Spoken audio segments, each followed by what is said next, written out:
experiment of optics. Now we will be dealing with the convex lens, and our aim will be to find out the focal length of a convex lens. Now the ray diagram for the experiment that we are doing is as follows. This shows you the convex lens with optical center O. This is the focal length of this convex lens, which you will be finding out when we start doing the experiment. If f is known, 2f is automatically known. We will be again using the two needles. The first one acts like the object and the second one is just used to locate the position of the image. Now if I keep the object needle between 2f and f, then according to the rules I should be getting its image beyond 2f after convergence. So these two rays which go something like this, after convergence they meet at this point. It means I will be getting the image of the object needle at this position, but I can only see this image. In order to locate it and find out its position on the meter scale, I use this image needle and I keep on adjusting this image needle till the tip of it is exactly in line with the image tip. After doing the experiment, for different values of the object distance, I will be getting different image distances. Now a table like this will be received, which will be based basically on this formula. This is the lens formula. 1 by V minus 1 by U is equal to 1 by F. In case of convex lens, the object distance is always considered to be negative and the image distance V is always considered to be positive. The reason being, image is always formed on the other side of the lens. Now every time you take the observation, you will be maintaining the same value of lens position. By adjusting image and object needle, you will be getting different values of object and image distance. Using these two values and applying the lens formula, you will be able to find out finally the value of focal length. This is the method of finding out focal length by the analytical method or by taking the average. If I use a graphical method for doing the same, I will be once again plotting the graph between V and U. U being negative because U is taken in the direction opposite to the incident ray. V will be positive and I will be getting a curve like this. I will be bisecting this curve at 45 degree and I will be dropping from this point two perpendiculars on V and U axis respectively. The two values of V and U that you get now will be used in the mirror formula, in the lens formula, to find out the focal length.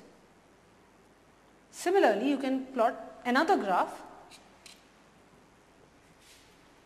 This is showing us 1 by V and 1 by U graph, but it comes out to be a straight line. Now in this you can see there are 2 points where the graph is intercepting the axis. This or this can help you to give the value of the focal length. Excuse me, ma'am. How can we distinguish between a convex and a concave lens just by looking at it and not touching it? Okay, that's a very appropriate question. If you cannot feel the surface of the lens, the best way in which you can distinguish a convex lens from any other object like a concave lens or a plane object, transparent object, is you keep this lens over any written object or on a printed page. If you see the image to be slightly enlarged, you can take that the lens you have is a convex. If the image is diminished, the lens you are having is the concave one. But if the print neither gets diminished nor gets enlarged, the object you have may be like a plain glass slab or simple glass.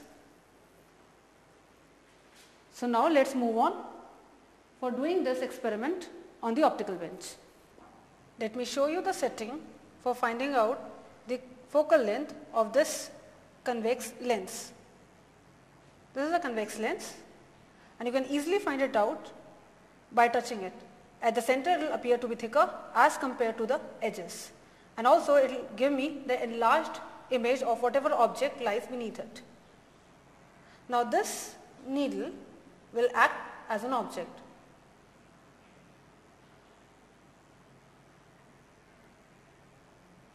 Whereas the needle on the other side of the lens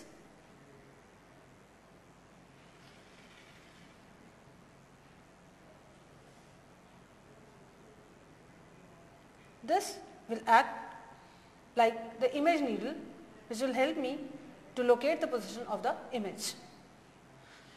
Now again, my first aim will be to find out the rough focal length of this convex lens and also to remove the parallax.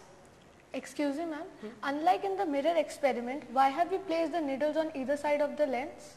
Okay, the logic being, if this is the object, then its image, the real image, will be casted on the other side in an inverted fashion over here. So if I want to locate it, I need the image needle on the other side of the lens, because the image is real and inverted as well as on the other side of the lens.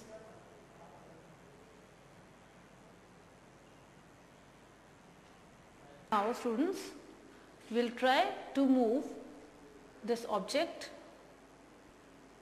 away from this lens so that at one point I get the tip of the object well coinciding with the tip of the image needle. Although I am moving the object in this case, but you can very well move the image, as it will mean one and the same thing, because our aim is to make the tips of the object and image needle one over the other. Now remember, you have to side by side see that there is no parallax and both of the needles are moving together.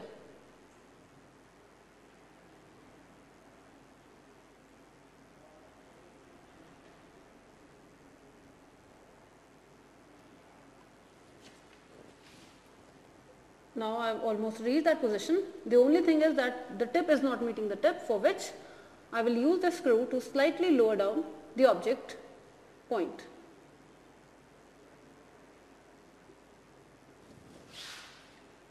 Now even if I move my head left or right in respect of the object, both the tips are moving together, both either to the left, both either to the right. Now the view that you are getting in the camera is exactly what we are heading for. In this you can see that the object needle is exactly coinciding with the tip of the image, and there is no parallax even if you move your head either sides of the object.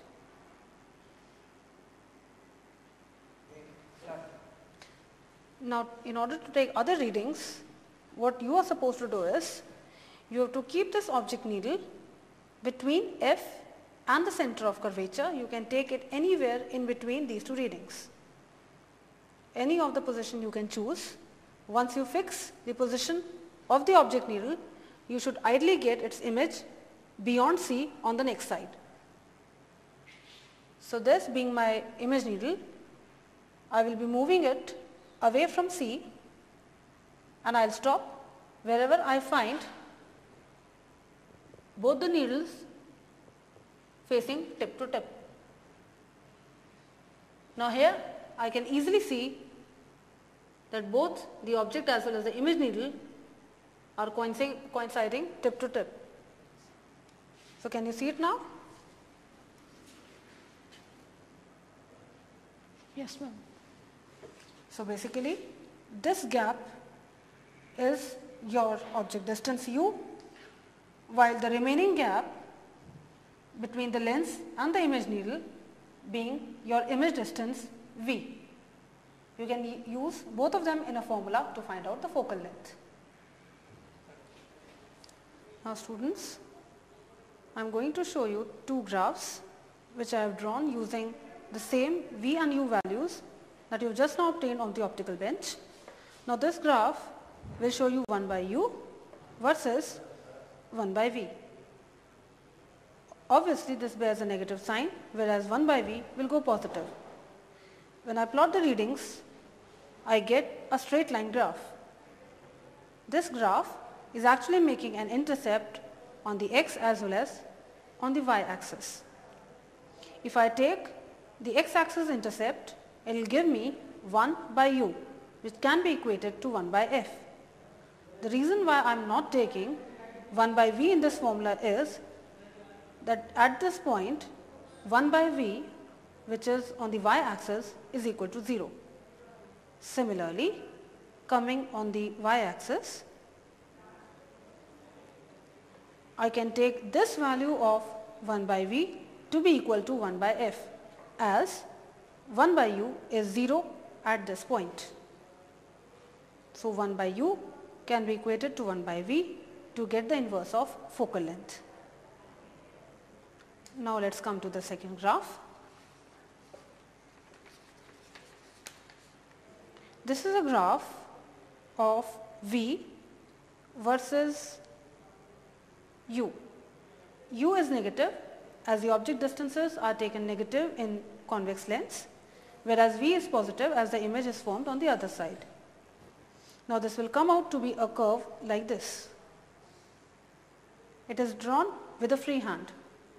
You have to bisect this curve from the origin, making a 45-degree angle, and at this point where it meets the curve, drop down two perpendiculars on either of the axes. This and this value, when substituted in the formula 1 by v minus 1 by u, will enable me to calculate 1 by f. So students, now you know three different methods of calculating 1 by f and finally f if you have taken the v and u readings through optical bench. So we are through with calculating the focal length of the convex lens.